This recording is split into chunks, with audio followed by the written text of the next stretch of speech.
Hello दोस्तों, कैसे हैं आप लोग। मैं उम्मीद करता हूं कि आप लोग अच्छे होंगे और आप लोगों ने अपना आंसर की मिला लिया होगा।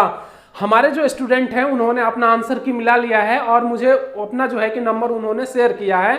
तब मैं जो है कि इसी बेस पर जो है कि एनालिसिस लेकर आया हूं कि आखिर जो एसएससी सीजीएल टायर सेकंड का जो एग्जाम हुआ है उसमें कितना मार्किंग मैक्सिमम जा सकती है और कितना कम जा सकती है।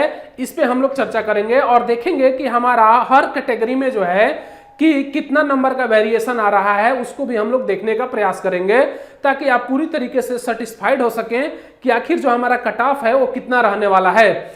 और मैं आप लोगों को एग्जैक्ट कट ऑफ भी बता दूंगा कि इस कट ऑफ के आसपास ही जो है कि आपको कट ऑफ देखने को मिलेगा। तो आप लोग बिल्कुल निश्चिंत होकर जो है कि इस सेशन को देखें और इसका फायदा उठाएं। तो आइए सीधे हम लोग बात करते हैं। सबसे पहले मैं यहाँ पे लिख रखा हूँ आप लोगों के लिए SSC CGL tier second mains यानी एक्सपेक्टेड कट ऑफ 2022। आप लोगों को पता है कि ये वैकेंसी 2022 की है, लेकिन इसका पेपर जो है कि 2, 3, 6 और 7 जो है कि मार्च के टाइम में आपका पेपर संपन्न हुआ और इसी के आधार पर जो है कि हम लोग देखेंगे कि एवरेज अटेम्प्ट कितना है और करेक्ट छात्रों ने कितना किया है और कितने में से किया है, इस पे चर्चा करेंगे। फिर हम लोग फाइनली जो है ग्रेड पे के स्केल के हिसाब से जो है कि हम लोग चीजों को कैटेगराइज करेंगे और कट ऑफ को डिसाइड करेंगे कि आखिर कट ऑफ ग्रेड पे के हिसाब से क्या जा सकती है, क्योंकि आप लोग जितना ग्रेड पे बढ़ेगा उतना ही कट ऑफ में वेरिएशन आपको देखने को मिलेगा। तो आइए सबसे पहले देख लेते हैं कि जो देखिए यहाँ पर आप लोग जानते हैं कि 2 मार्च, 3 मार्च, 6 मार्च और 7 मार्च को पेपर संपन्न हुआ। और इसकी अगर हम बात करें तो मैं यहाँ पे लिख रखा हूँ सब्जेक्ट, यानी देखिए यहाँ पर मैथ है, रीजनिंग है, इंग्लिश है और जीके है और कंप्यूटर है। देखिए यहाँ पर जो कंप्यूटर सब्जेक्ट है ना मेरे प्यारे दोस्तों, ये क्वालिफाइंग सब्जेक्ट होता है और इसके 20 क्वेश्चन जो है आपको पूछे जाते हैं। और मैं आप लोगों को बता दूं कि देखिए इस सेक्शन में अगर मैं बात करूं टायर सेकंड की, अगर मैं बात करूं इसमें ईच क्वेश्चन जो है, एक क्वेश्चन के लिए आपको 3 मार्क्स दिया जाता है। कितना दिया जाता है मेरे प्यारे दोस्तों? 3 मार्क्स दिया जाता है। और टोटल अगर आप लोग क्वेश्चनों की काउंट करेंगे तो देखिए 30 क्वेश्चन आपका मैथ का होता है, रीजनिंग का 30 होता है, इंग्लिश का 45 होता है, जीके का 25 होता है, कंप्यूटर का 20 होता है। कुल मिला के आपका 150 क्वेश्चन आते हैं इसमें। और 150 क्वेश्चन जो है कि आपका 3 मार्क्स का होता है। तो आप लोगों को देख लेना है कि जो है कि कितने में से आपका कितना नंबर आना है। ठीक है, अब देखिए मेरे प्यारे दोस्तों, आप लोग जब जानते हैं कि टायर जो फर्स्ट होता है इसमें भी 4 भाग होते हैं। जैसे मैथ होता है आपका टायर फर्स्ट की अगर मैं बात करूं, और आपका रीजनिंग होता है, इसके बाद से आपका जीके होता है और जीएस होता है और इंग्लिश होता है। ये टोटल जो है कि आपके 100 क्वेश्चन होते हैं इसमें, यानी कि ईच सेक्शन जो है कि 25 क्वेश्चन का होता है। ठीक है, ये भी 25 क्वेश्चन का, ये भी 25 क्वेश्चन का, ये भी 25 क्वेश्चन का, और टोटल जो है कि आपका 100 क्वेश्चन आते हैं। यानी कि जो टायर फर्स्ट होता है ये टायर सेकंड का आपका है। तो आइए देखते हैं और समझने का प्रयास करते हैं कि आखिर जो है कि हमारा कट ऑफ किस तरीके से डिसाइड होगा। तो देखिए सबसे पहले आप लोगों को ये जान लेना है कि सीजीएल टायर सेकंड में जो है कि सेक्शन में चीजों को बांटा गया है। तो मैथ और रीजनिंग को मिला के सेक्शन फर्स्ट कर दिया गया है और इंग्लिश और जीके को मिलाकर सेक्शन सेकंड, और कंप्यूटर को जो है कि सेक्शन थर्ड में रखा गया है। मेरिट जो आपकी डिसाइड होती है सेक्शन फर्स्ट और सेक्शन सेकंड को मिलाकर जो है कि आपका मेरिट डिसाइड होता है। तो मुझे उम्मीद है कि आप लोग इस चीज को समझ गए होंगे। अब देखिए मैं बात करूं कि 2 मार्च के दिन में अगर मैं मानता हूं कि इस छात्र ने 24 जो है कि सही अटेम्प्ट किए हैं और एवरेज अटेम्प्ट इसका जो रहा है वो 26 रहा है और 2 क्वेश्चन इसने जो है कि गलत कर दिया है। 3 मार्च वाले अगर मैं बात करूं 23 जो है कि क्वेश्चन सही किया है और 2 क्वेश्चन जो है कि गलत किया हुआ है। ठीक है, आउट ऑफ 30 में। 6 मार्च की अगर मैं बात करूं इसने 25 क्वेश्चन जो है कि सही किया हुआ है और एवरेज अटेम्प्ट 27 लिया है और 2 इसके गलत हो गए। 7 मार्च की अगर मैं बात करूं इसने 28 अटेम्प्ट लिया है और 26 इसका बिल्कुल सही है और 30 में से 26 इसने सही किया है।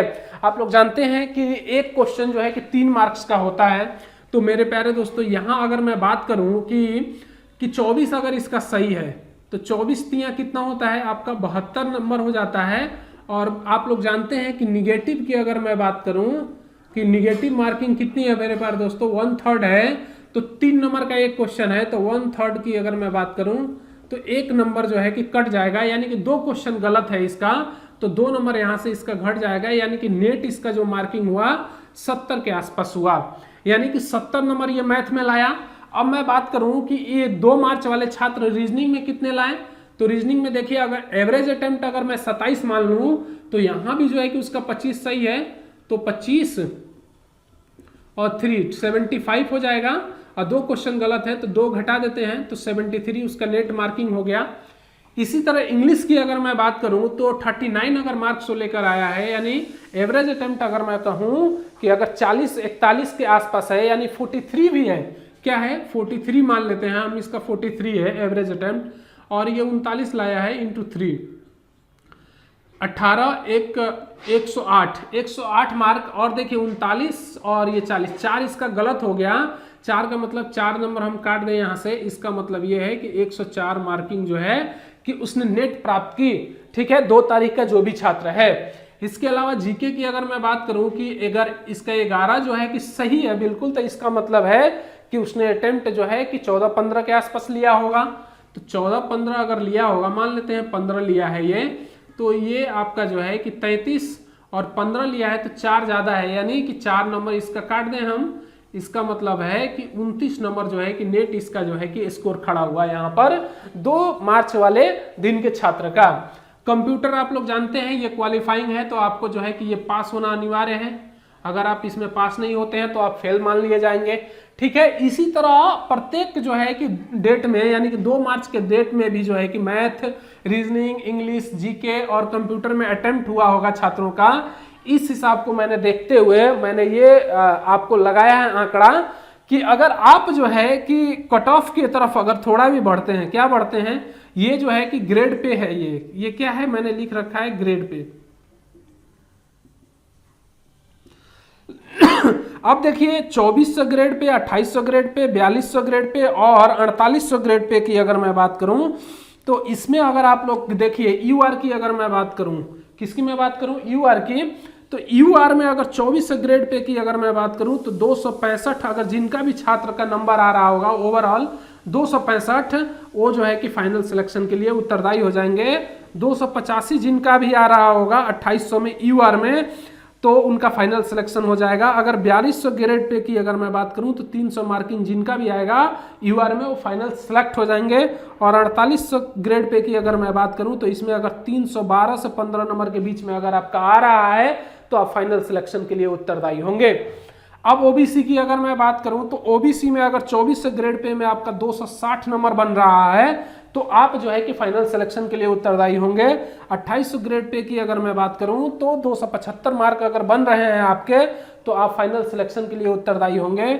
और 395 की 295 अगर 4200 ग्रेड पे की अगर मैं बात करूं तो 295 मार्क जिनका भी बन रहा होगा वो फाइनल सिलेक्शन के लिए उत्तरदायी हो जाएंगे।